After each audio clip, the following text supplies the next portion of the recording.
مساء الخير. لو عندك بنات، في 5 حاجات مهمة قوي لازم تكوني بتعمليها معاهم. نمرة 1، لازم تعلميها ان استقلالها المادي مهم جدا. مهما كان ربنا يخلي بابا وربنا يخلي جوزها بعدين بيصرفوا عليها بمنتهى الكرم واللطف. البنت لازم تتعلم تعمل فلوس، تشتغل ويبقى عندها استقلال مادي. ولازم هي مش عايزة تشتغل، هي حرة، بس لازم تبقى عارفة ازاي تجيب الفلوس، ولازم تبقى عارفة ازاي تحوش الفلوس لو معاها فلوس تحوش للزمن لبكرة. نمرة 2، لازم البنت تتعلم ان الجمال ملوش اي علاقة بتوصيف معين. يعني مش لازم يكون مثلا شعرها مفرود، شعرها كيرلي، تخينة رفيعة، طويلة قصيرة. انت حلوة في كل حالاتك. الجمال ده شيء نسبي جدا جدا، بيختلف من عين لعين ومن بلد لبلد. اهم عين محتاجة تشوف الجميلة هي نفسك، مش المكياج اللي هيخليكي جميلة، ومش مثلا لبس معين او فستان معين هو اللي هيخليكي جميلة. انت يا حبيبتي اللي تزودي الفستان، مش الفستان هو اللي يزودك، وانت اللي تزودي المكياج مش المكياج اللي يزودك. نمرة 3، ودي مهمة جدا، انت مش محتاجة برنس تشارمينج او الامير يجي ينقذك علشان خاطر تعيشي حياة افضل. مش هينفع تفضلي موقفة حياتك كلها مستنية شريك حياتك. طبعا لو ربنا كرمك بحد تشاركي بيه حياتك دي حاجة حلوة جدا، بس لو ده ما حصلش لازم تبقي فاهمة ان اي حاجة في الدنيا انت تقدري تحققيها زي ما الراجل يقدر يحققها، خصوصا في الزمن ده. انت عندك مخ، انت عندك تعليم، عندك شهادة، ذكية، اجتماعية، تقدري تتعاملي مع الناس، عندك ثقة في نفسك كويسة. انت مش محتاجة حد يجي ينقذك عشان تحققي، ومش محتاجة تفضلي مأجلة كل حياتك لغاية ما اليوم ده يحصل، ولو اليوم ده اتأخر تحسي ان انتي اقل من اللي حواليكي. نمرة 4، ودي مهمة جدا، البنت لازم تتعلم ان جسمها بتاعها، وهي بس اللي من حقها تأذن في ظروف معينة وآداب معينة ان حد يلمس جسمها. والكلام ده من اول يوم ما تتولد لغاية ما تموت. مش مثلا احنا بنحضرها عشان نلفها لفة كادو لعريسها فهي بقت بتاعت عريسها، هي ما بقتش بتاعت حد، هي بقت بتاعت نفسها طول حياتها. حاجه كمان مهمه، اوعي تعملي لبنتك حاجه غلط وبعدين ترجعي تردي عليها تقولي لها ما انا عملت كده عشان بحبك، انا اتعصبت عليكي عشان بحبك. عارفه هي هتفهم ايه؟ هتفهم انه عادي بعدين ان جوزها يضربها، وبعد ما يضربها يقول لها ما انا ضربتك عشان بحبك وانت عصبتيني، او بحبك وخايف عليكي. اللي بيحب حد وخايف عليه ما يهينوش، اللي بيحب حد وخايف عليه ما يتعصبش عليه وما يضربوش وما يمدش ايده عليه. حتى لو غصب عنك ده حصل لازم تعتذري لها، مش تبرري لها ده وتفهميها ان ده نوع من انواع الحب وتدخليها بقية حياتها في ايموشنال ابيوز او في ابتزاز عاطفي بسبب قواعد غلط هي اتعلمتها غلط. حاجة كمان مهمة، البنت تتحاسب زي الولد قدام ربنا. البنت مش المفروض تغلط، الولد كمان مش المفروض يغلط. مش عشان هو ولد متاح انه يعمل كل حاجة والناس تبرر له، دي مهمة جدا.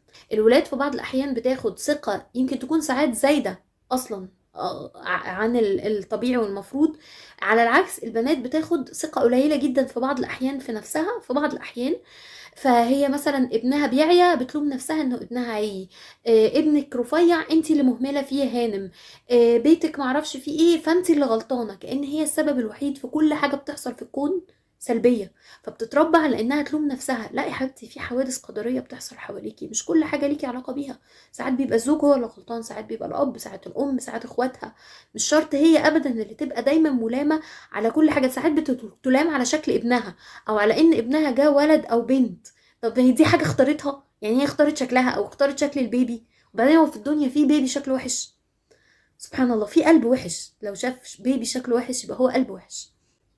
حاجة كمان مهمة جدا، علمي البنت تعبر عن مشاعرها. هتعيش طول حياتها حاسة ان هي مخنوقة ومش عارفة تتكلم او بتتعامل بعصبية او بتنزوي عن الناس لمجرد انها مش عارفة من سن سنة تعبر، تقول انا خايفة، انا زعلانة من الموقف الفلاني، انا اتخضيت، انا اتخنقت. لا، هي لازم تتعلم تعبر عن مشاعرها وتركز تريكوجنايز الاحساس اللي هي حاساه ده ليه وحش ومرتبط بايه، وما تخليهاش تبقى زيك. تستحمل لو ده انت بتعمليه يعني، تستحمل كلام تقطيم مش عاجبها وتفضل ساكتة وجازة على اسنانها وتروح البيت تعيط او تشتكي. اللي متضايق من حاجة يرد على الاقل بمنتهى الادب، يقول الكلام ده بيضايقني انا مش حابب اسمعه. بس ما تعلميهاش تشيل في نفسها. ومعلش لو عايزة بنتك تعيش حياة سوية هي هتشوف فيكي انت القدوة. اول حاجة شيلي على قدك، ما تحاوليش تعملي فيها 7 رجالة في بعض وقادرة تشيلي 20,000 حاجة. وانت مش قادره، لا، في وقت لازم تطلبي المساعده، وفي وقت لازم الناس تساعدك فيه. هي لو شافتك بتعملي كل حاجه طول النهار من اول ما بتصحي لحد ما بتنامي، وكلكم قاعدين في الباقيين قاعدين في البيت محدش حتى بيشيل طبقه، هي هتفتكر ان ده الطبيعي، ان هي طول النهار تفضل شغاله. انما لو شافتك في وقت بتيجي تقفلي المطبخ وتقعدي وتقولي اللي عاوز حاجه يقدر يقوم يجيبها لنفسه، انا ليا وقت راحه امسك فيه موبايلي، ابص فيه على التلفزيون، اصلي، اعمل اي حاجه لنفسي، هي هتتعلم ان هي تحترم ذاتها وتدي فرصة لذاتها تتنفس، فاللي حواليها كمان يدوها الفرصة دي. اخر حاجة، اتكلمي مع بنتك على كل سؤال تسألك عليه، بلاش تقطميها لو جت تقولك انها عملت حاجة غلط. افتكري ان انت حاجات كتير قوي بطلتي تقوليها لأهلك عشان خايفة تتقطمي. لو عايزة بنتك ترجع لك انت اكتر من اي حد في الدنيا، لازم تبقى فاهمة انها لو ما كسبتش عمرها ما هتتعاقب، ولازم تبقى فاهمه ان انت دايما سند حتى لو هي عملت حاجه مش عاجباكي. بدل ما تقولي لها الجمله الشهيره بتاعت ما انا قلت لك واي تولد يو سو بتاعت التشفي دي، اسمعيها، كوني معاها بغض النظر عن العواقب، اللي حصل حصل.